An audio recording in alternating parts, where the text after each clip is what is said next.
Baik, sebelumnya izinkan saya memperkenalkan diri terlebih dahulu. Saya Nadia Azharo selaku moderator yang akan membimbing jalannya acara seminar pada pagi hari ini. Izinkan saya terlebih dahulu untuk membacakan CV dari pemateri kita pada hari ini. Nama Bapak Ibda Purnomo SCSH, pangkat Ibda 800406110. Jabatan Kanit Bitplomas Satbinas Polres Lamongan. Tempat tanggal lahir Lamongan 7 April 1980. Alamat Desa Nguwo, Kecamatan Modo, Kabupaten Lamongan. Pendidikan umum SMA pada 1998 dan S1 2019. Dan sekarang beliau lagi menjalankan program S2-nya. Pendidikan Polri Sekjad pada tahun 2002 dan SIP pada 2023. Beliau juga pendiri Yayasan Berkas Bersinar Abadi pada tahun 2018. Beliau juga mendapat piagam penghargaan Duta Kemanusiaan pada pelantikan Ketua IKSPI Kerasakti Cabang Lamongan dan diserahkan langsung oleh Ketua Umum Bapak DRS Haji Bambang Sunarja, MA.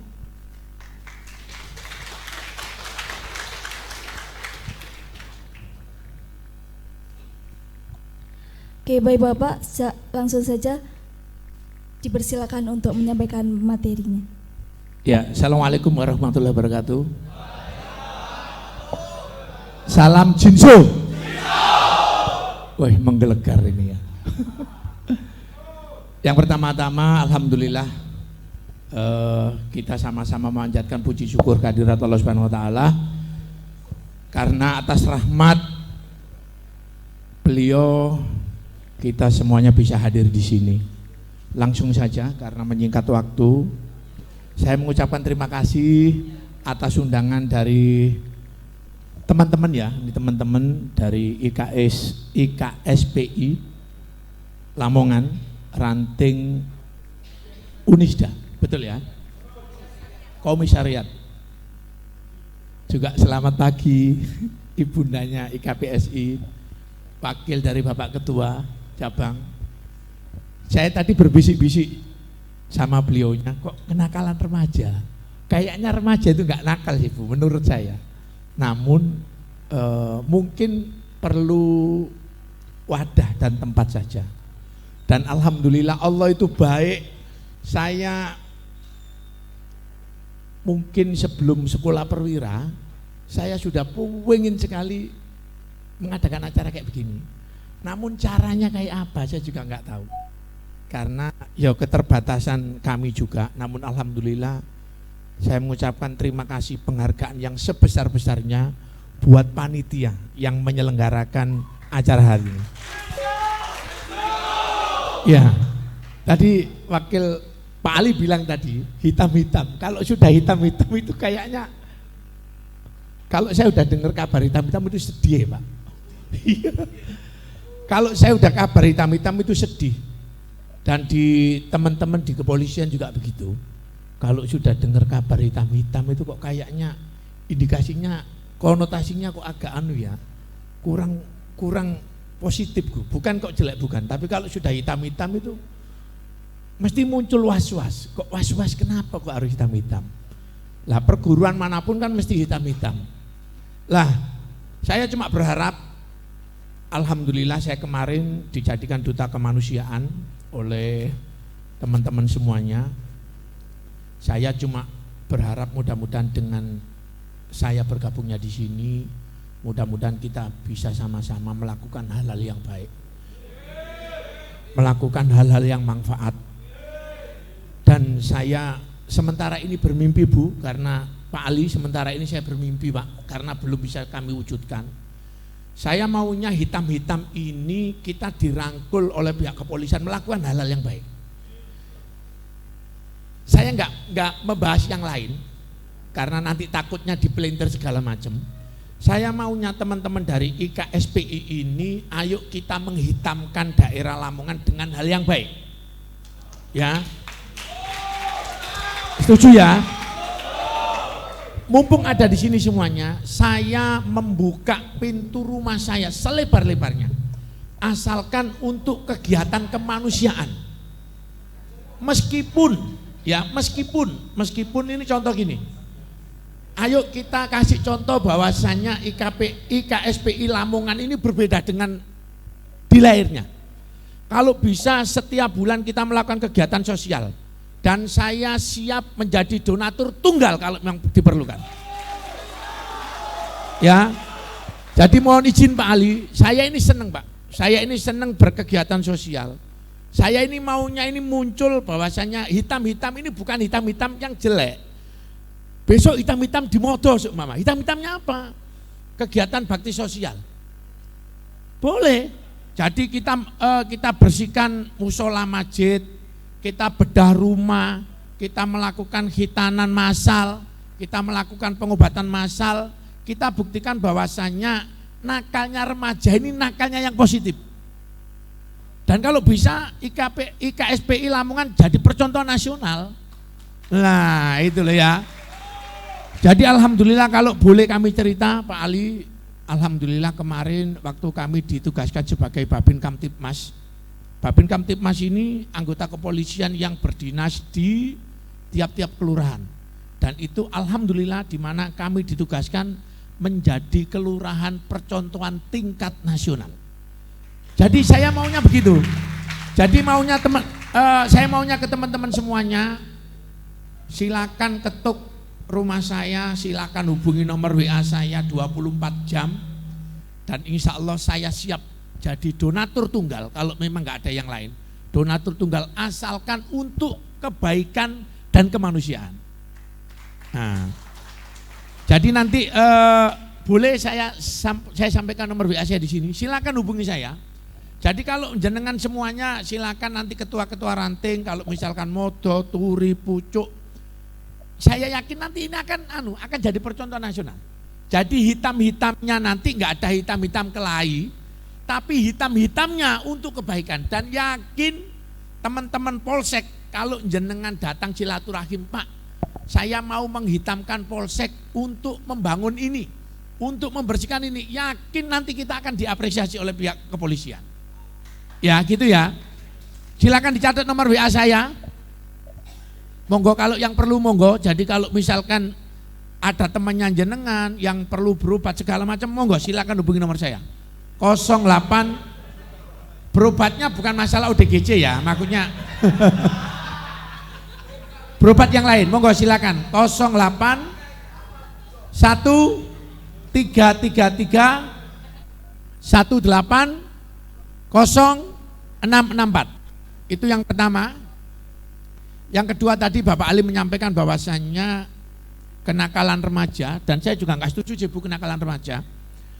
Sekarang ini yang lagi marak di Lamongan ini adalah penyalahgunaan narkoba. Saya perlu sampaikan bahwasannya narkoba ini sudah kejahatan transnasional Pak, dan juga sudah termasuk kejahatan internasional.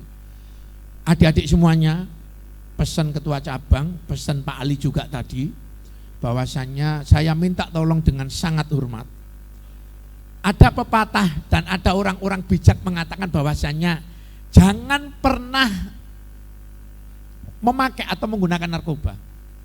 Saya cerita aja Pak Ali, mohon izin, Ibu mohon izin, bahwasannya peredaran narkoba ini melalui dengan coba-coba. Di tempat saya hampir 30% pasien yang saya rawat ini adalah pecandu narkoba. Dan sampai detik hari ini untuk para pecandu narkoba itu belum bisa disembuhkan. Yang paling bahaya itu kalau ada yang menggunakan iseng atau mungkin guruan menggunakan kecubung Pak. Kalau sudah menggunakan kecubung, mohon izin, memang ada beberapa cerita bahwasannya kecubung itu ditaruh di kopi. Dan kalau sudah digunakan kecubung, itu kayaknya mustahil untuk sembuh. Kalau sudah kecubung itu bisa dikatakan, mohon izin, mohon maaf, itu mungkin gila. Bisa telanjang, pipis sembarangan, BAB sembarangan, dan itu untuk penyembuhannya sangat amat sulit. Dan bahkan dikatakan tidak bisa. Peredaran narkoba kalau memang boleh kami sampaikan, Lamongan termasuk masif, Pak. Ya. Dan peredaran narkoba ini tidak bisa hanya petugas kepolisian saja yang memberantas. Saya juga minta tolong adik-adik semuanya sebagai saya minta tolong dibantu juga bapak-bapak kepolisian untuk menyampaikan bahwasanya siapa tahu nanti di lingkungannya adik-adik ini ada penyalahgunaan narkoba. Yang pertama,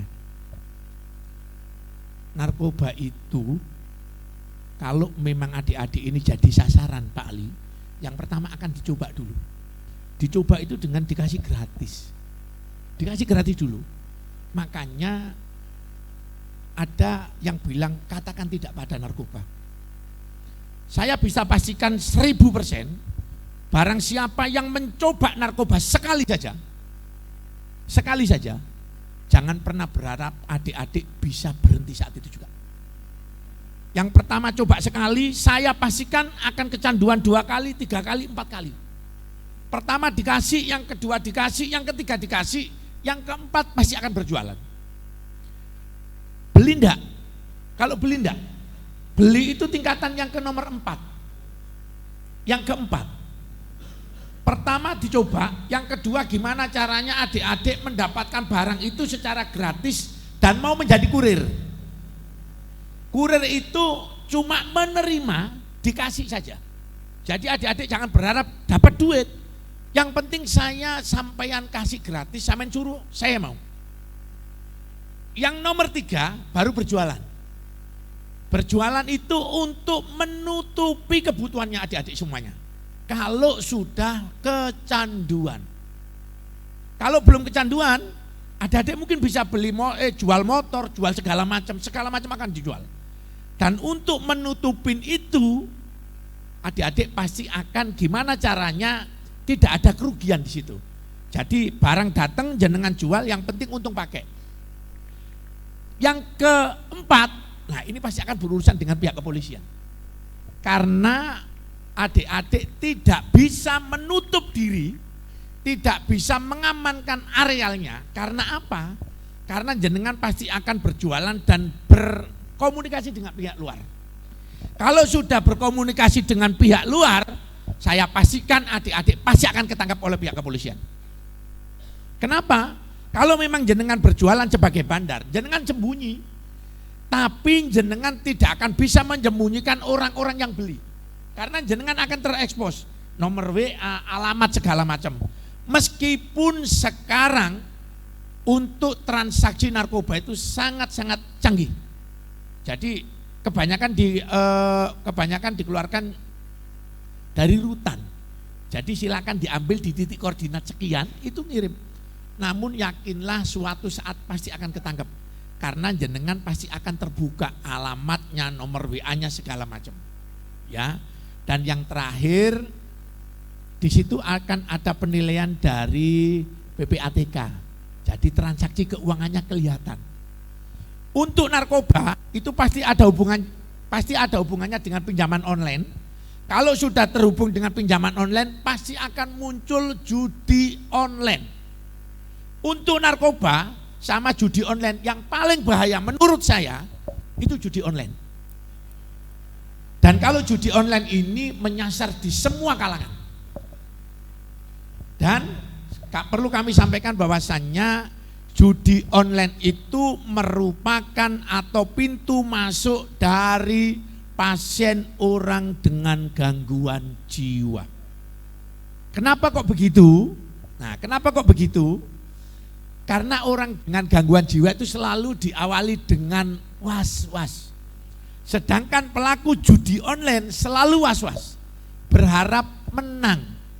Begitu, saya mohon maaf, saya pernah mencoba, Bu.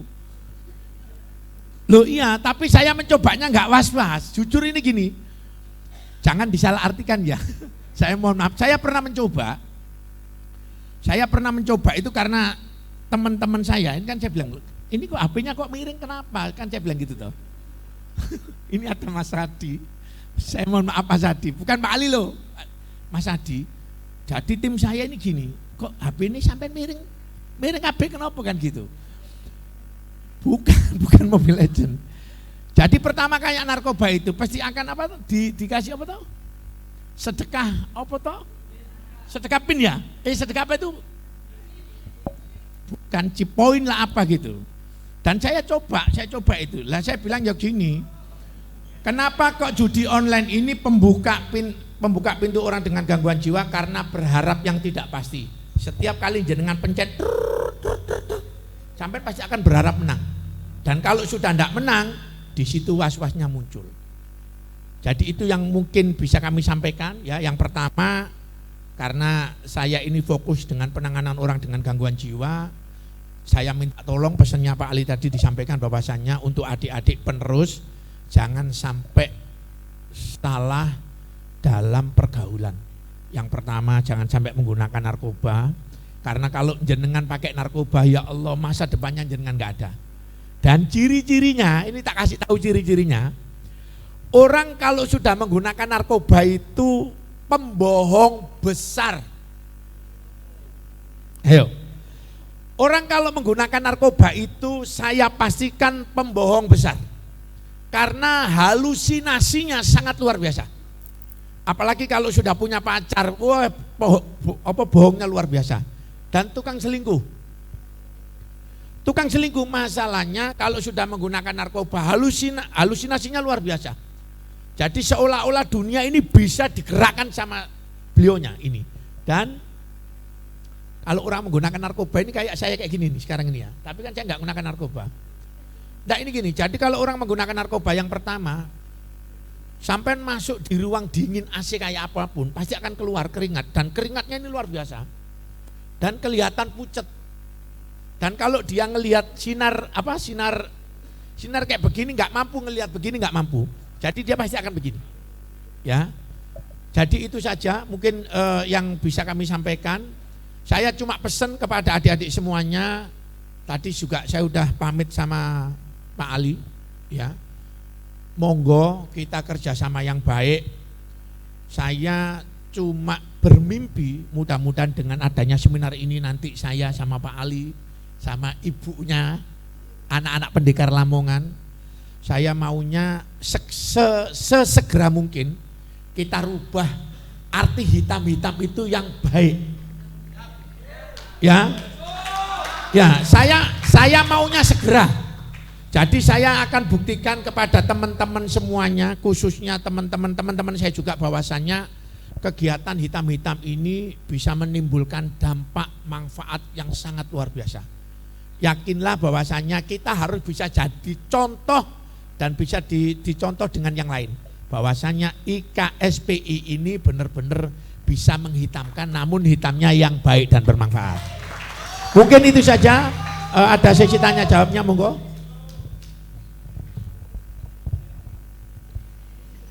Ini langsung dibuka sesi pertanyaan aja, Pak ya. Silakan. Oke, silakan teman-teman yang mungkin mau bertanya kepada Bapak Ibda Purnomo SESH, dipersilakan. Silakan langsung angkat tangan saja, nggak apa-apa. Ayo. Masa nggak ada yang nanya, nggak berani berarti. Pendekar ya harus berani nanya. Kok takut dibawa? Ayo. Nggak apa-apa, silakan. Ya, monggo. Oke. Silakan berdiri, Mas.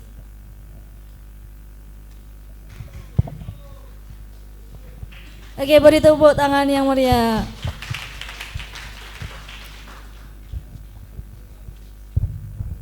Assalamualaikum warahmatullahi wabarakatuh. Perkenalkan, nama saya Muhammad Arya Zulfikar. Saya dari anggota UKM KSPI Kerasakti. Ini Pak, ya kebanyakan sekarang kan narkoba. Apakah bentar.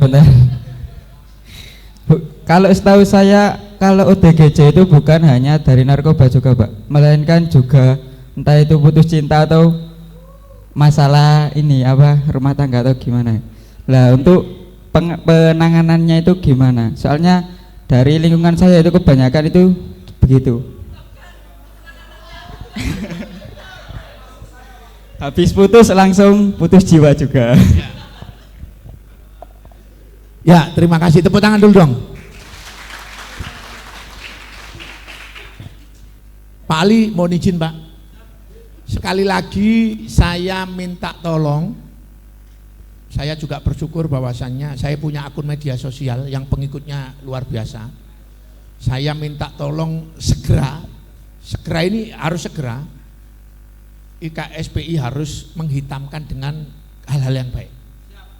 Kalau memang ada orang dengan gangguan jiwa di lingkungan, silakan datang bawa ke tempat saya dengan pakai baju IKSPI.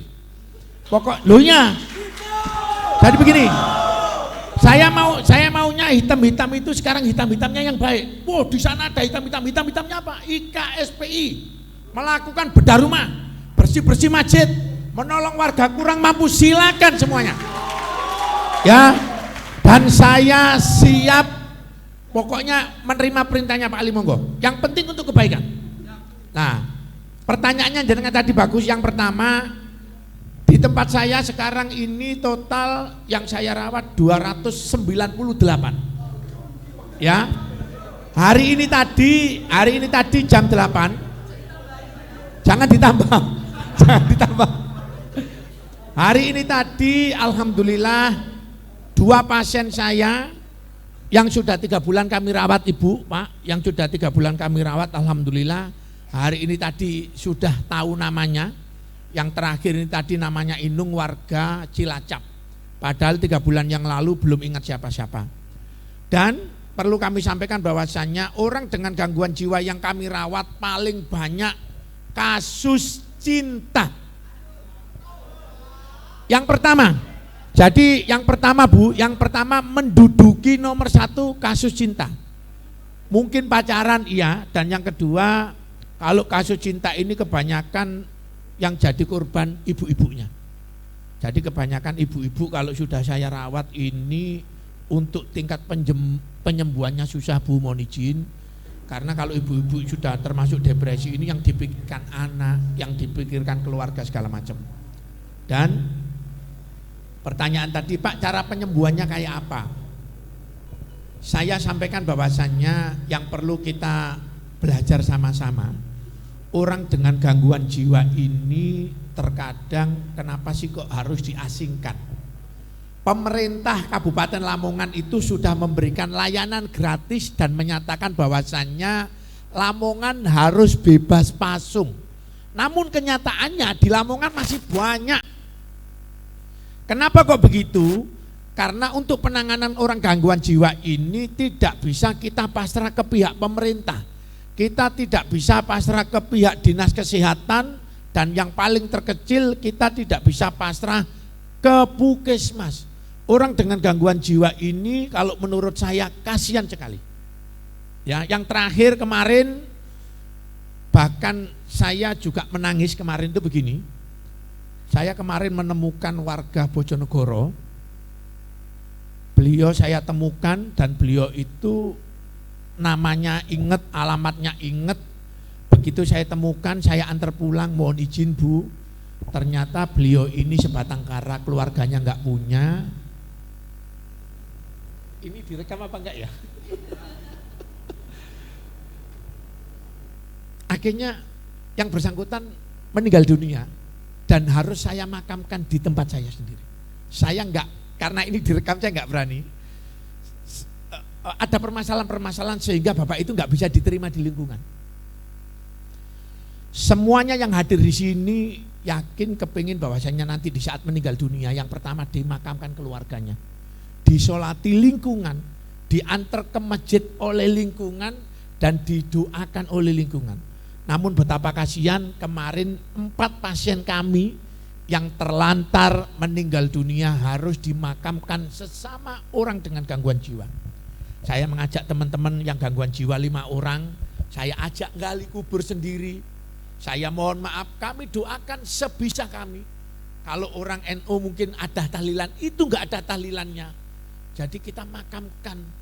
Mudah-mudahan yang ada di sini enggak sampai kayak begitu. Ya. Yang kedua, saya juga enggak menyalahkan keluarga yang memiliki orang dengan gangguan jiwa. Kebanyakan mereka ini apa ya? Kalau jenengan semuanya belum pernah memiliki keluarga dengan orang gangguan jiwa, jenengan semua paling gini, kok tega ya? Keluarganya dipasung, kok mentolo sampean, kan gitu. Orang dengan gangguan jiwa ini sangat membahayakan. Yang terakhir kemarin ini saya robek, ini 4, ini juga 4, dan 3 hari yang lalu ini saya robek namun nggak dijahit. Orang dengan gangguan jiwa kenapa kok dipasung? Alasannya kalau nggak dipasung dia bisa kabur. Yang kedua dia bisa membahayakan keluarga itu sendiri. Dan kalau sudah membahayakan keluarga itu sendiri, hukum tidak bisa menjangkau orang dengan gangguan jiwa. Kalau sudah melakukan tindakan kriminal, siapa yang bertanggung jawab? Itu yang menjadi alasan kenapa orang dengan gangguan jiwa itu dipasung. Padahal orang dengan gangguan jiwa itu kalau memang perlu kita obatkan, ada layanan gratis dari pemerintah. Dan ada interaksi aktif yang harus dilakukan keluarga kepada pasien dengan gangguan jiwa, sehingga pasien itu bisa sehat dan sembuh. Namun orang dengan gangguan jiwa itu wajib minum obat. Kalau semuanya tidak kepingin jadi orang gangguan jiwa, jangan terlalu main hati selagi berpacaran. Ya, yang pertama. Yang kedua harus tahu porsinya. Nek wajahku pas-pasan ojo golek di atas itu. Ya gitu ya. Hati-hati. Jadi gini saya sampaikan. Saya maunya adik-adik ini jangan ada yang sampai gangguan kejiwaan. Yang pertama harus tahu porsi. Nek wajahnya sampean pas-pasan ojo golek sing sak dhuwure sampean. Ya gitu ya. Dan yang kedua ojo sampai ngempet. Kalau sampean sudah seneng sama perempuan itu, kalau perlu disampaikan aja. Meskipun nanti ujung-ujungnya ditolak, enggak apa-apa. Daripada jenengan ngempet, enggak mau menyampaikan, ternyata dinikahin orang lain. Kan gitu ya? Ya, mungkin itu jawaban saya. Kurang lebihnya saya mohon maaf ya. Jadi itu. Mungkin ada lagi yang mau ditanyakan? Yang sebelah kanan, monggo silakan. Dari situ aja suaranya yang lentang. Waalaikumsalam.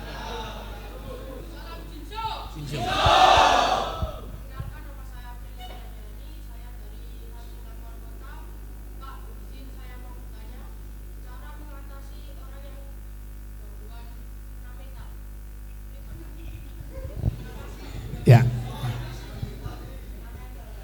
Cara mengatasi orang dengan gangguan mental, salah satunya saya mengucapkan terima kasih kepada perguruan IKSPI, bahwasanya ilmunya sangat luar biasa.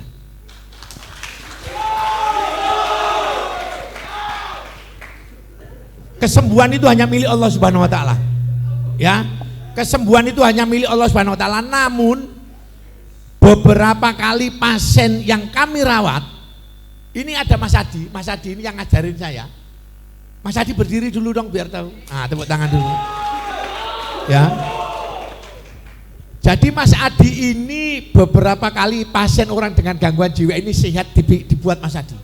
Jadi kemarin Pak mohon izin, makanya adik-adik semuanya, kalau jenengan belajar ilmu minta tolong jangan dipakai tawuran. Minta tolong bahwasannya ilmu dari IKSP ini sangat luar biasa. Kalau memang bener, kalau memang jenengan mau memanfaatkan itu, bisa menanggulangi orang gangguan jiwa yang berontak bisa tenang. Orang kesurupan bisa sampean obati tenang dengan menggunakan metode teori ilmu IKSPI. Ya, yang terakhir, bener Bu, yang terakhir kemarin itu dari Surabaya. Ini di luar konteks ya Pak. Dari Surabaya itu dia mencoba berhubungan dengan hal-hal yang mistis, dan dia ini terlempar Pak, terlempar sejauh 10 meter. Begitu terlempar sejauh 10 meter dia muntah darah, semuanya bisa dinetralisir sama Mas Adi menggunakan ilmunya. Ya, jadi saya minta tolong. Sekarang sudah nggak ada hitam-hitam kelahi tawuran, nggak ada. Namun hitam-hitam untuk hal baik, menggunakan ilmu yang diajari oleh perguruan IKSPI. Nah, salah satunya cara untuk mengatasi orang dengan gangguan jiwa mental itu, yang pertama ya harus berobat rutin, yang kedua harus ada pendekatan agama. Makanya saya berterima kasih, alhamdulillah di tempat yayasan kami Bu, Pak Ali, di tempat yayasan kami ini insya Allah kami jadi percontohan nasional, karena di tempat kami dari 292 pasien semuanya tidak ada yang kami pasung, semuanya kami lepas. Semuanya kami lepas biar apa, bisa berinteraksi. Jadi salah satu cara untuk menangani, mengobati orang dengan gangguan jiwa itu dengan cara pengobatan teratur, komunikasi teratur, dan kegiatan agama teratur. Mungkin itu yang bisa kami jawab, kurang lebihnya saya mohon maaf.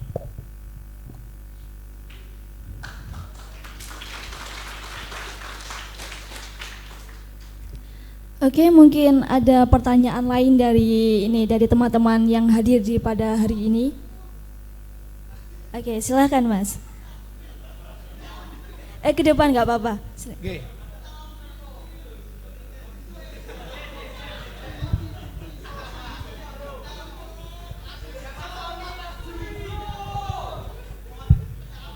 Assalamualaikum warahmatullahi wabarakatuh. Jinso. Perkenalkan, nama saya Pratama Ditya. Saya ingin bertanya kepada jenengan Pak. Kebanyakan kehilangan akal atau gila Pak. Kan tadi narkoba, yang kedua gangguan jiwa.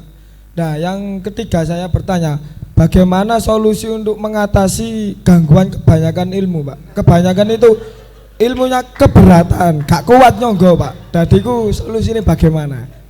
Nah, cukup sekian dari saya. Wassalamualaikum warahmatullahi wabarakatuh. Jinso. Ya, terima kasih. Bagaimana cara menangani orang dengan gangguan jiwa gara-gara perguruan, ya intinya gitu ya. Ya, gara-gara perguruan. Ya, ilmu tanpa guru. Alhamdulillah di tempat kami ada beberapa pasien yang kami rawat gangguan kejiwaan itu gara-gara ikut perguruan. Ya, ikut perguruan. Terakhir kemarin dari Babat, iya. Dan dari IKSPI ada, dari SH Terate ada. Ya masih dia, betul ya?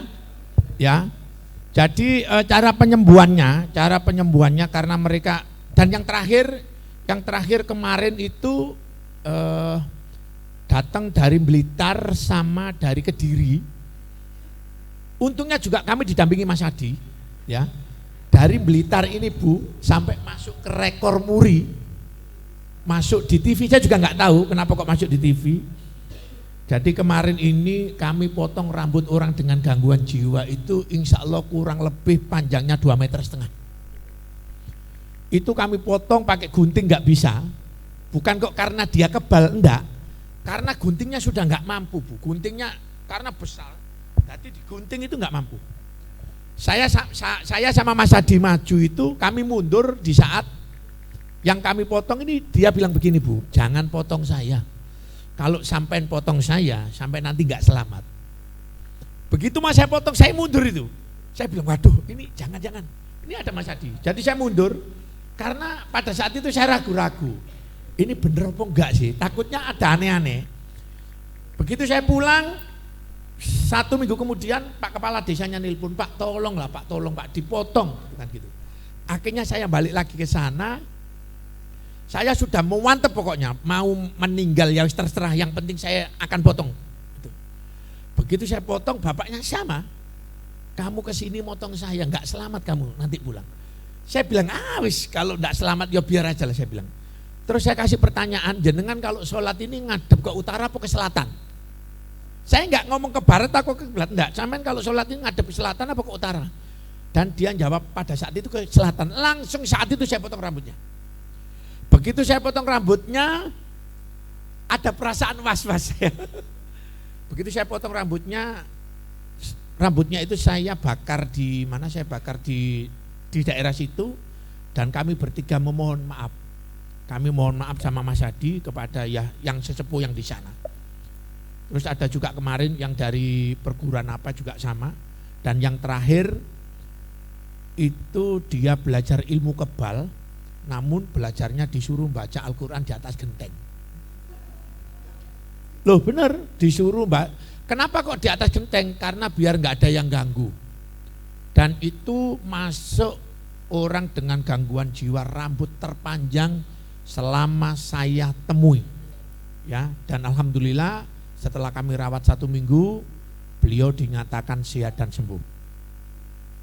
Selanjutnya kalau boleh kami cerita, mohon izin Pak Ali, kemarin ini saya sempat mau diserbu perguruan dari kota sebelah. Gara-gara saya ini salah ngomong, namun YouTube-nya langsung saya hapus. Enggak perguruan sebelah, maksudnya perguruan apa ya namanya, lupa saya. Jadi saya sampaikan bahwasannya adik-adik kalau sudah punya ilmu, jangan sampai ilmunya itu dipakai main-mainan. Kadang kalau jenengan punya ilmu, jenengan belajar mengosongkan pikiran orang lain, terus dimasukin, terus dipakai tanya-tanya, oh ini dari gini, ada nggak yang melakukan kayak gitu? Ya. Jadi ini yang belajar. Namun kalau memang jenengan mau mencoba, tapi harus didampingi sama senior, sama sesepuhnya. Jangan pernah melakukan hal itu kalau jenengan belum paham dan belum bisa. Setelah belajar ilmu itu, salah satu muridnya atau salah satu anunya didudukkan di lapangan, dikosongkan dan dijadikan media untuk mengundang apa ya bahasanya. Ini bukan cerita nanti kok Pak polisi kok cerita hal-hal enggak, ini beneran. Dipanggil apalah mungkin terus segala macam ditanya, namun untuk dikembalikannya dia nggak bisa sempurna. Dan saya keceplosan di YouTube itu, saya keceplosan bahwasannya kainnya harus dibakar. Kain yang dipakai anak itu harus dibakar. Dan saya keceplosan ngomong pada saat itu. Begitu saya suruh bakar, setelah dibakar terus dimasukkan ke tanah. Alhamdulillah setelah itu dilakukan, setelah kita obatin, alhamdulillah 1 minggu sehat, sembuh dan bisa berjualan lagi ke Jakarta. Namun video itu menyebar. Setelah menyebar, saya dikasih tahu seorang kiai dari kota sebelah, Pak Pur ini anak-anak mau ke tempatnya jenengan. Loh, ke tempat saya kenapa? Nggak terima dengan ucapannya sampai. Loh, itu bukan kok saya menjelekkan perguruan, bukan. Memang salah satu cara untuk menetralisir ya dengan itu. Karena mohon izin pakaian, kalau pakaian itu yang mungkin diisi segala macam, jenengan apa ya, sugesti kalau saya menggunakan baju ini saya kebal, itu yang bahaya. Dan itu setelah saya suruh bakar ditutup, alhamdulillah. Jadi begitu mendengar saya bilang begini saja, saya ini bukan untuk menjelekkan perguruan manapun, bukan. Memang itu setahu saya dengan cara itu bisa menyembuhkan si pasien. Dan alhamdulillah saya bilang gini, monggo kalau mau datang ke rumah saya, mau ngapain monggo. Namun silakan datang ke rumahnya, sampai tanya kalau memang anak yang diobatin itu nggak sembuh dan nggak sehat, berarti ada tujuan saya untuk menjatuhkan perguruan tersebut. Namun kalau memang dengan cara itu kok sehat sembuh, ya memang dengan itu caranya untuk menyembuhkan. Alhamdulillah anak-anak itu mungkin banyak. Jadi anak-anak itu langsung diajak Pak Kiai ke rumahnya anak yang itu tadi. Dan si bapaknya bilang bahwasanya alhamdulillah anak sekarang sudah sehat, anak saya sekarang sudah kerja jualan nasi goreng. Begitu dibuktikan memang iya. Jadi jangan melalui aturan yang ditetapkan oleh perguruan. Kalau memang disuruh baca Al-Fatihah 10 ya 10. Jangan sampai disuruh baca 10 karena sampai kepengennya ilmunya yang lebih. Saya baca 100 enggak bisa. Jadi kalau memang amalannya segitu ya diamalkan segitu, ya. Dan saya minta tolong kalau latihan, minta tolong benar-benar didampingi yang senior. Dan jangan pernah ikut-ikut yang nyoba buka aura, jangan. Kasihan. Dan kalau sudah dibuka itu labil. Jadi nanti kalau jenengan melakukan apa-apa, kalau misalkan mau ada, misalkan ya mau di sini ya, kalau di ruangan ini ada apa gitu, lebih mudah untuk masuk. Ya. Dan gunakan ilmu perguruan untuk membantu sesama.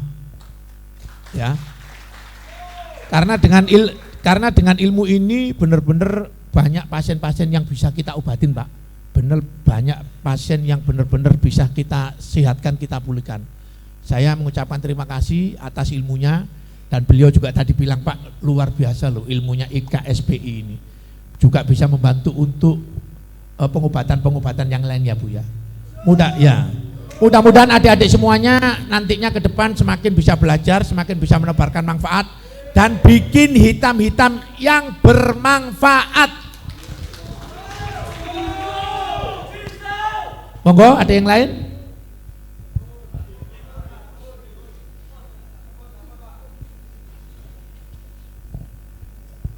Sudah cukup atau ada yang ingin bertanya lagi?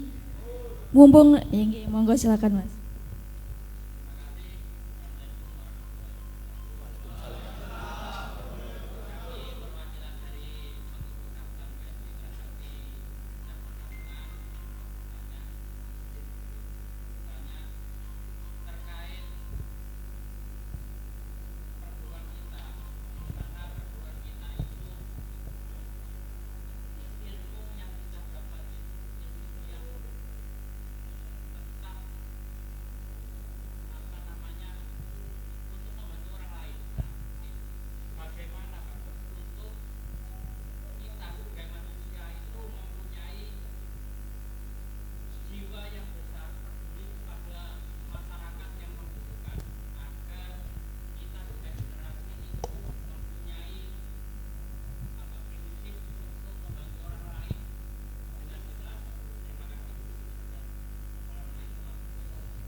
Ya, terima kasih pertanyaannya. Jiwa peduli itu memang harus dimunculkan, memang harus dipaksa. Kalau sudah dipaksa, nanti yang kedua akan terpaksa dan selanjutnya akan terbiasa. Kami minta tolong buat adik-adik semuanya, bahwasanya sekali lagi, ayo ke depan kita harus belajar berbuat baik, kita harus belajar berbuat ikhlas.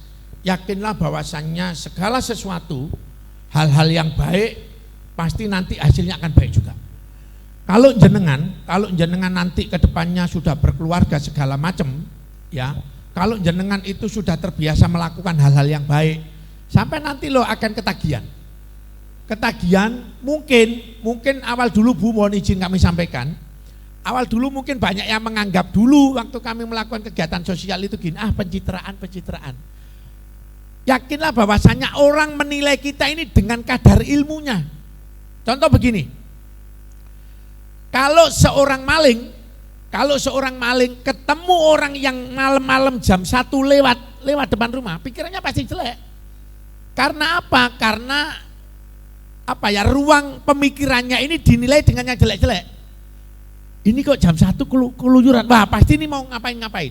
Kalau maling ya. Tapi kalau seorang ulama, seorang guru ngaji, begitu dia ketemu orang yang keluar malam jalan kaki, beda lagi. Mungkin dia ini lagi ngamalkan sesuatu, jalan ada lagi. Makanya kalau melakukan hal yang baik ini, sudah jenengan fokus, mantep, jangan tolak-toleh. Kalau orang menilai itu dengan dengan SDM-nya. Kalau memang orang jelek nilainya jenengan pasti yang jelek-jelek aja. Lebah dan lalat beda. Lebah sama lalat itu meskipun dikasih tempat yang bagus, dia tahu porsinya masing-masing.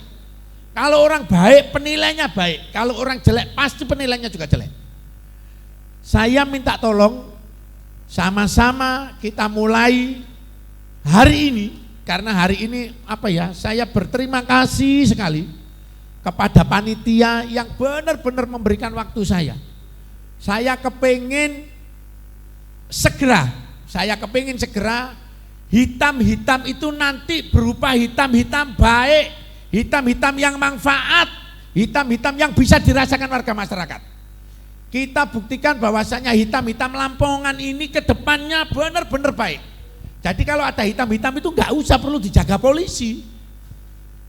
Ini tadi juga saya kaget begitu masuk, loh kok ada truknya Pak Polisi, ada apa? Oh iya ya, ternyata ada hitam-hitam. Jadi maunya saya ini nanti ini tadi Ibu tadi bilang bahwasanya ayo Pak nanti sama-sama dari perguruan mana kita buat hitam-hitam yang baik manfaat. Jadi itu Mas ya. Kalau jenengan sudah berkeluarga, tidak ada kebaikan itu yang tidak akan kembali ke kita. Kalau memang kita melakukan hal baik itu kepada orang lain, yakinlah bahwasanya anak kita, istri kita yakin pasti akan mendapatkan kebaikan-kebaikan itu pula. Makanya jangan pernah berhenti untuk melakukan hal-hal yang baik. Mungkin itu aja yang bisa kami sampaikan.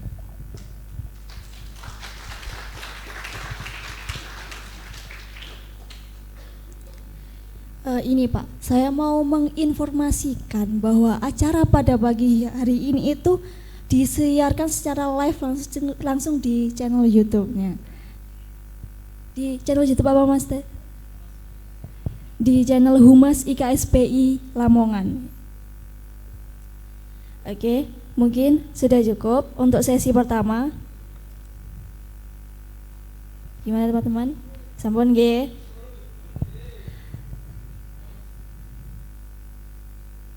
Ini ada apa Pak namanya penyerahan cindera mata untuk pemateri kita pada pagi hari ini untuk yang pertama. Oke. Dan perlu kami sampaikan, saya nanti juga mau ngasih apresiasi buat panitia hari ini. Untuk apresiasinya saya siap nanti berbentuk apa saja. Ya nanti mungkin kami sampaikan kepada Mas Ali nanti ya.